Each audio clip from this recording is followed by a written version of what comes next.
사도신경으로 신앙 고백 함께 하시겠습니다. 나는 전능하신 아버지 하나님 천지의 창조주를 믿습니다. 나는 그의 유일하신 아들 우리 주 예수 그리스도를 믿습니다.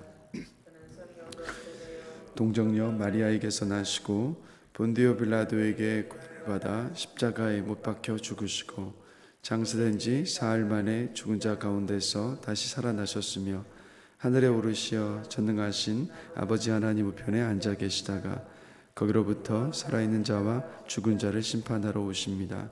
나는 성령을 믿으며 거룩한 공교회와 성도의 교제와 죄를 용서받는 것과 몸의 부활과 영생을 믿습니다. 아멘. 네, 오늘 함께 보실 말씀은 사사기 8장 18절부터 21절까지 말씀입니다. 사사기 8장 18절부터 21절까지 말씀 함께 보시겠습니다. 짧은 말씀이니까 우리 다 함께 같이 한 목소리로 읽도록 하겠습니다. 사사기 8장 18절부터 21절까지 말씀입니다. 이에 그가 세바와 살문나에게 말하되 너희가 다볼에서 죽인 자들은 어떠한 사람들이더냐 하니 대답하되 그들이 너와 같아서 하나같이 왕자들의 모습과 같더라 하니라. 그가 이르되 그들은 내 형제들이며 내 어머니의 아들들이니라.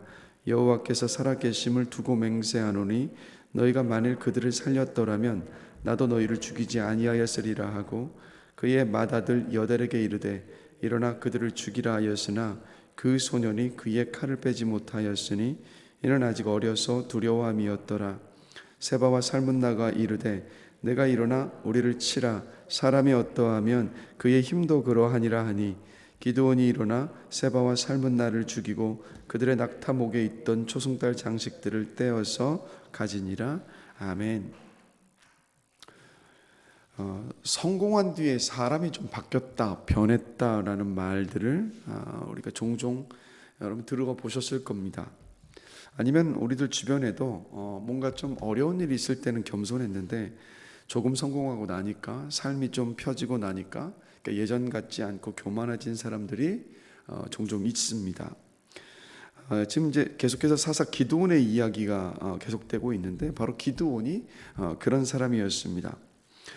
사실 이 기드온이 미디안과의 전쟁에서 승리했던 과정들을 다시 한번 짧게 한번 생각을 해보면 하나님은 유약하고 의심과 두려움이 많았던 기드온을 설득하셔서 하나님이 설득하셨죠. 그래서 미디안 연합군과의 전쟁을 치르게 하셨습니다. 그래서 하나님은 이 생활의 염려에 빠져서 또 하나님을 버리고 우상을 섬기고 있었던 이스라엘을 돌이키시기 위해서 정말 이렇게 연약했던 기드온을 사용을 하신 겁니다. 그래서 하나님은 미디안과의 전쟁을 하기 위해서 모인 이스라엘의 3만 2천 명의 병사를 몇 명으로 줄이십니까? 300명으로 줄이시잖아요. 이 300명으로 줄인 일도 가만히 보시면 그 가운데 정말 특출난 300명을 하나님께서 추려내신 게 아니에요. 그냥 무작위로 그 300명을 남기신 겁니다. 한마디로 전쟁을 하기 위해서 그냥 모인 사람들 가운데 300명을 추려내신 거예요. 그래서 그 300명은 여러분 이렇게 생각하시면 돼요. 훈련받지 못한 그냥 오합지졸입니다. 그래서 근데 이 300명과 기드온과 이 300명과 함께 맞서 싸워야 했었던 미디안 연합군의 숫자가 13만 5천 명입니다. 즉 이 전쟁은 13만 5천 명 대 300명. 근데 그 300명도 훈련을 잘 받은 병사들이 아니라 급주에서 모였었던 오합지졸의 300명의 병사들. 한마디로 이 전쟁은요, 이길 수가 없는 전쟁이 맞습니다. 근데 그것뿐만이 아니라 이 300명이 손에 들고 나갔었던 무기가 뭐였습니까? 항아리와 횃불과 나팔이 전부였습니다. 그래서 이 기드온과 300명이 한 일은 사사기 7장 20절을 보면 나팔을 불며 항아리를 부수면서 여호와와 기드온의 칼이다 라고 외친 것이 이들이 이 전쟁에서 한 전부였습니다.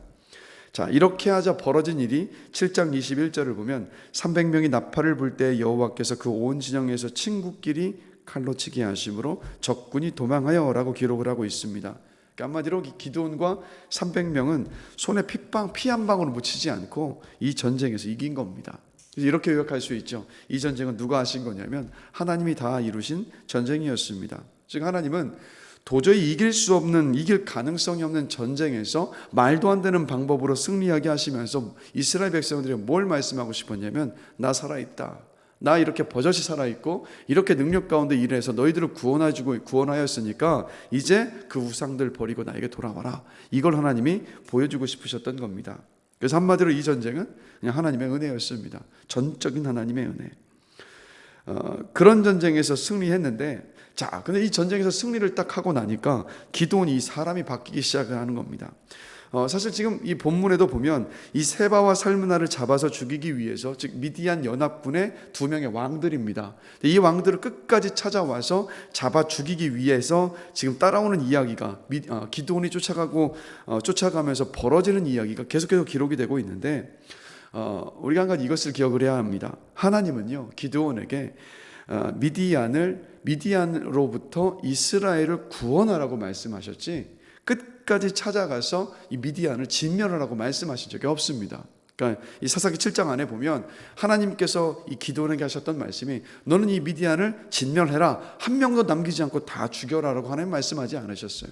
그러니까 구원해라. 근데 이 말은 뭐냐면 기드온에게 구원하라, 미디안에게서 이스라엘을 구원해라라고 하신 게 아니라 사실 이런 뜻이죠. 내가 미디안으로부터 구원하게 하여 줄 테니까 너는 내 말을 따라서 전쟁에 참여해라, 전쟁을 해라, 이런 말씀이었던 겁니다.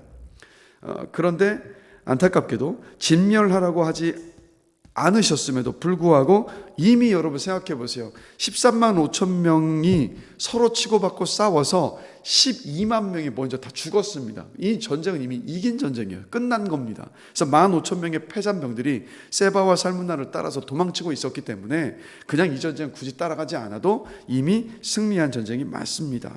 그럼에도 불구하고 기드온은요, 이 2사람의 왕을 끝까지 쫓아간 거예요. 근데 그 이유가 뭐냐? 자, 18절과 19절을 보시면 이유가 뭐냐면 바로 기드온의 친형제들을 이 세바와 살므나가 죽였기 때문입니다. 그래서 기드온이 끝까지 이들을 찾아갔던 이유는 이스라엘 백성들을 온전히 해방시키고 자유를 주기 위함이 아니라 개인적인 복수심과 분노에 불타올랐기 때문에 이들을 찾아가고 따라가고 있었던 거고, 자기 가문의 그 뭐라고 할까요? 영광을 다시 한번 회복하기 위해서. 그래서 20절을 함께 보실까요? 우리 한 목소리 한번 읽어보겠습니다. 그의 맏아들 여델에게 이르되 일어나 그들을 죽이라 하였으나 그 소년이 그의 칼을 빼지 못하였으니 이는 아직 어려서 두려워함이었더라. 어떻게 합니까? 자기의 어린 아들에게 세바와 살므나를 붙잡고 난 다음에 목을 치라고 이야기한 거예요. 자, 왜 이렇게 이야기했느냐? 이유는 이겁니다. 2왕이 겨우 소년에게 죽임을 당했다라는 그 수치감을 맛보게 하기 위해서, 또 그걸 남기기 위해서 자기 어린 아들을 세워놓고 목을 치라고 이야기를 했었던 겁니다. 그런데 그 아이가 이 기드온의 첫째 아들 여델이 너무 유약했고 어렸기 때문에 소년이었으니까 그 일을 하지 못했던 겁니다. 그래서 21절을 보면 기드온이 직접 세바와 살므나를 처형을 해버리는 모습을 우리가 봅니다. 자, 왜 기드온의 문제가 어디 있었냐면 기드온은요, 전쟁과 영광에 대한 그 욕구, 거기에 완전히 사로잡힌 사람이었습니다. 그래서 자신이 받아서 마땅해야 했었던 인정과 존경과 영광을 받지 못하니까 폭력적이고 매서운 그 분노를 그대로 드러내고 있는 모습을 봐요. 한마디로 뭐가 문제냐면 하나님이 주시는 은혜를 망각했고 내가 다 했다라고 지금 완전 자아도취에 빠져버린 겁니다.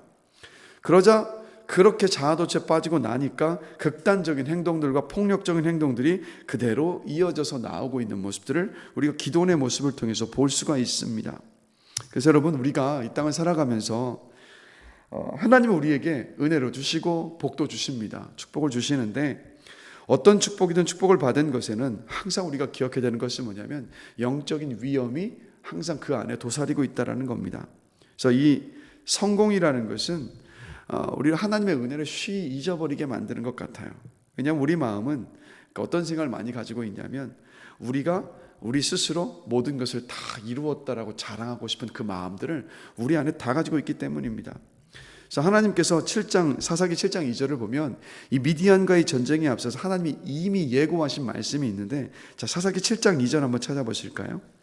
사사기 7장 2절입니다. 자, 우리 함께 한 목소리 한번 읽어보겠습니다.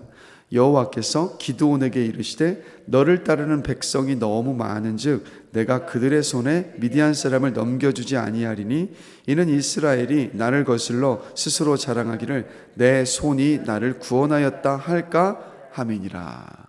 하나님 이미 이것을 염려하고 계셨던 거죠. 그러니까 하나님께서 승리하게 하신 전쟁임에도 불구하고 내 힘으로 구원을 했다, 내 힘으로 이 전쟁을 이겼다라고 이미 그렇게 말할까 염려함이라 어쩌면 하나님이 다 내다보고 계셨겠죠. 하나님께서 주신 승리조차도 내가 했노라는 자랑거리로 둔갑시킬 수 있는 것이 바로 여러분 사람이라는 것. 그래서 하나님이 은혜를 주셨음에도 불구하고 내 믿음이 좋기 때문에 내가 지금 이 복을 누리고 있는 거다, 내가 열심히 기도했으니까 내가 이 은혜를 누리고 있는 거다, 내가 열심히 봉사하고 헌신했기 때문에 내가 지금 이것을 누리고 있다라고 너무도 쉽게 우리는 그 영광을 내 자신에게 돌린다라는 겁니다. 우리 노력으로 복을 얻은 것이고 우리가 그 성공에 대한 칭찬과 영광을 받아 마땅하다라고 생각할 때가 참 많죠. 그리고 이런 마음을 품을 때 나타나는 것이 뭐냐면 다른 게 아니라 그게 바로 교만입니다. 그래서 하나님이 주신 은혜와 성공이 내 공로와 영광으로 둔갑하기 시작하면 그때부터 벌어지는 일이 뭐냐면 기드온이 그랬던 것처럼 다른 사람들을 정죄하고 판단하고 교만한 모습으로 나타날 수밖에 없다는 겁니다. 그래서 여러분 은혜와 사랑을 더 많이 경험하셨을 그때 우리는 더 우리 자신을 볼 수 있어야만 합니다. 넘어지지 않고 또 교만해지지 않고 무너지지 않도록 우리가 늘 영적으로 깨어있게 되길 주님의 이름으로 간절히 기도합니다. 그래서 특별히 말씀을 통해서 본다면 우리가 인생을 살아가면서 특별히 하나님을 믿는 믿음을 가지고 이 땅을 살아가는 우리들이 늘 기억해야 될 말씀들이 있어요. 특별히 우리 인생 속에서 인생을 돌아보면서 우리가 고백할 수밖에 없고 고백해야만 하는 말씀들이 있는데 이런 말씀들입니다. 시편 33편 13절입니다. 여호와께서 하늘에서 굽어보사 모든 인생을 살피심이여 라는 말씀. 잠언 16장 9절입니다. 사람이 마음으로 자기의 길을 계획할지라도 그의 걸음을 인도하시는 이는 여호와시니라. 잠언 19장 21절입니다. 사람의 마음에는 많은 계획이 있어도 오직 여호와의 뜻만이 완전히 서리라. 저는 단연코 확신하는 것은 뭐냐면 우리의 출생부터 죽음까지요, 내가 잘났다라고 말할 수 있는 순간은 저는 단 한 순간도 없음을 확신합니다. 사실 우리의 열심과 노력도 있지만 그러나 우리가 열심히 하고 노력만 했다라고 해서 우리 인생이 그냥 술술 잘 풀리는 것이 분명히 아니라는 것, 하나님의 은혜의 손길이 있었기 때문에 우리가 지금도 살아가고 있고 지금도 인생 속에서 우리가 어떤 성취를 맛보고 누릴 수 있는 것들도 모두 바로 그곳에 있다라는 것. 그래서요, 저는 시편 107편 8절의 고백이 저와 여러분의 고백이 되기를 원해요. 바로 이런 시편 107편 8절 이런 말씀입니다. 여호와의 인자하심과 인생에게 행하신 기적으로 말미암아 그를 찬송할지로다. 여호와의 인자하심과 인생에게 행하신 기적으로 말미암아 그를 찬송할지어다. 이 고백이 저와 여러분의 고백이 되기를 원합니다. 그래서 하나님께요, 이것을 기억하셨으면 좋겠어요. 하나님이 모든 인생을 순간순간들을 다 보살피시고 돌보시고 계시기 때문에 하나님께 보잘것없는 인생은 여러분 없습니다. 쓸모없는 인생도 하나님께는 없다라는 것. 왜냐하면 모든 인생을 하나님이 굽어보시면서 돌보시고 인도하고 계시기 때문입니다. 그래서 저는 모세의 인생을 보면서 40년의 화려한 애굽의 왕자 시절을 보면서 우리는 막 모세를 향해서 와 멋져, 하나님께 쓰임받기 합당한 사람이 맞아라고 그렇게 생각할 수 있을런지 모르겠어요. 그러나 기억해야 될 것은 40년의 화려한 애굽 땅의 왕자로서의 모습이 있지만 그러나 그 뒤에 40년이라는 그 광야의 시간, 아무것도 누리지 못하고 정말 초라해지고 약해질 수밖에 없었던 그 시간을 지나고 나서 모세가 연약해졌을 그때에 하나님이 모세를 사용하셨다라는 것. 그래서 사람의 눈으로 보면 광야의 40년은 허송세월이고 필요없는 시간이고 쓸모없는 시간이라고 말할 수 있을런지 모르겠습니다. 그러나 하나님의 시각으로 바라보면 그 40년은 모세를 준비시키셨던 시간. 그래서 하나님께 쓸모없는 인생은 결단코 없습니다. 오직 필요한 것은 뭐냐면 우리가 예배 때마다 고백하는 거지만 하나님을 믿는 저와 여러분에게 필요한 것은 딱 이 한 가지더라고요. 하나님을 신뢰하는 믿음이요. 하나님이 내 인생을 인도하신다, 하나님이 내 인생을 책임지신다는 그 하나님을 신뢰하는 믿음이 바로 저와 여러분에게 필요하다는 겁니다. 그래서 우리 이렇게 고백할 수 있기를 원합니다. 내 인생 모든 것 하나님이 다 인도하셨음을 진실하게 고백할 수 있는 저와 여러분이 되기를 원합니다. 그래서 하나님의 은혜를 인정하고 고백하는 겸손이 저와 여러분에게 능력이고 여러분 힘입니다. 왜 그런지 아십니까? 하나님은 겸손하게 또 은혜를 고백하는 사람에게 은혜를 주시고 그 인생을 돌보시고 책임지시기 때문입니다. 내 능력을 의지하고 기대하는 사람은요, 의심과 두려움에 휩싸여서 흔들리고 무너지는 날이 반드시 다가옵니다. 왜 그런지 아십니까? 인생에는요, 내가 감당할 수 없는 인생의 벽과 산이 반드시 존재하기 때문에. 그런데 교만해서 내 힘과 어떤 능력만 의지하고 있었던 사람은 그 인생에 넘어설 수 없는 산과 바다 앞에, 파도 앞에 맞닥뜨렸을 때 반드시 절망하며 무너질 수밖에 없다는 것. 그러나 은혜를 고백한 겸손한 사람은요, 하나님께서 자신을 도우실 것을 알고 있고 하나님께서 능력을 보이실 것을 알고 있기 때문에 인생 앞에 산과 어떤 파도가 맞닥뜨렸을 때 잠시 흔들릴 수는 있어요. 그러나 이내 그 눈길과 손길이 어디로 가게 되냐면, 그래, 이 가운데서도 하나님은 반드시 내 인생 속에서 은혜를 베푸신다라는 그 믿음의 눈으로 바라볼 수 있기 때문입니다. 그래서 저와 여러분들이요, 인생을 돌아보면서 그냥 립 서비스가 아니라 내 인생 정말 하나님께서 다 책임져 주셨고 지금까지 인도해 주셨다라는 진실되고 겸손한 인생의 고백 속에서 늘 하나님을 붙잡으면서 걸어갈 수 있는 저와 여러분이 되기를 간절히 축원합니다. 그럴 때 그 인생 반드시 하나님께서 인도하시고 책임져 주신다는 것. 그래서 오늘 이 새벽 시간 우리가 기도하기에 앞서서 우리가 이런 고백을 한번 주님께 한번 할 수 있게 되기를 원합니다. 바울의 고백인데, 나의 나 된 것은 다 하나님의 은혜입니다 라는 이 고백 속에서 하나님을 붙잡고 또 기도하며 나아갈 수 있는 이 시간이 되길 주님의 이름으로 간절히 축원합니다. 기억하십시오. 우리 인생이요, 자랑할 거 하나도 없습니다. 태어나서 지금 호흡하며 숨을 쉬며 살아가는 순간도 다 하나님의 은혜라는 것. 그래서 여러분 그것을 기억하시면서 늘 하나님 앞에, 사람 앞에 겸손한 사람으로 서시기를 주의 이름으로 축복합니다. 잠시 기도하시겠습니다. 하나님 아버지, 기드온을 보면 자신이 이루고 성취했던 성공과 전쟁에서의 승리가 아니었음에도 불구하고 이내 그 모든 것이 자기의 자랑이 되어버렸고 또 교만함 가운데 빠졌었던 모습을 오늘 본문을 통해서도 보게 됩니다.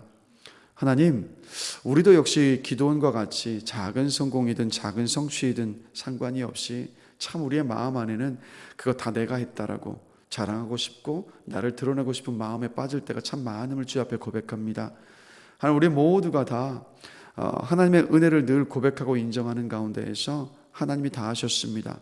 저는 그저 하나님의 은혜 속에서 하나님께 그저 쓰임 받았을 뿐입니다. 하나님이 그저 내 모든 것 책임지시고 도왔을 뿐입니다라고 정말 진실한 고백 속에서 겸손한 가운데 서 있을 수 있기를 원합니다. 하나님께서 모든 것을 하셨다라고 고백하면서 그 은혜를 인정하는 가운데에서 언제나 하나님을 붙잡고 의지하는 가운데에서 우리 인생 속에서 정말 하나님의 그 은혜가 떠나가지 않는 복된 인생으로 주님 축복하여 주시기를 원합니다. 오늘 이 시간도 기도하기에 앞서서 내 인생을 한번 돌아보면서 사도 바울의 고백처럼 나의 나 된 것은 다 하나님의 은혜입니다 라고 고백하면서 하나님을 붙잡고 기도할 수 있는 시간으로 인도하여 주시옵소서. 그래서 오늘도 주의 은혜를 구하며 주의 도움을 구하는 이 시간이 되어져서 하나님의 은혜 속에서 또 은혜를 맛보면서 살아갈 수 있는 복된 인생들로 주님 축복하여 주실 줄로 믿습니다. 이 시간도 우리의 모든 기도 하나님께서 듣고 계심을 기억하면서 믿음으로 간구하는 시간 되게 해주시고 또 우리의 소원만 아뢰는 시간이 아니라 하나님의 말씀대로 순종하며 살아가기를 원하고 또한 그것을 도움으로 구할 수 있는 시간으로 또한 인도하여 주시옵소서. 그래서 우리가 오늘 하루를 살아감에 있어서도 말씀 앞에 순종하며 말씀대로 살아가시는 복된 하루로 주님 축복하여 주실 줄로 믿습니다. 이 모든 기도의 시간 성령께서 인도해 주시길 원하며 감사합니다. 예수 그리스도의 이름으로 기도드렸습니다. 아멘. 하늘에 계신 우리 아버지, 아버지의 이름을 거룩하게 하시며 아버지의 나라가 오게 하시며 아버지의 뜻이 하늘에서와 같이 땅에서도 이루어지게 하소서. 오늘 우리에게 일용할 양식을 주시고 우리가 우리에게 잘못한 사람을 용서하여 준 것 같이 우리 죄를 용서하여 주시고 우리를 시험에 빠지지 않게 하시고 악에서 구하소서. 나라와 권능과 영광이 영원히 아버지의 것입니다. 아멘.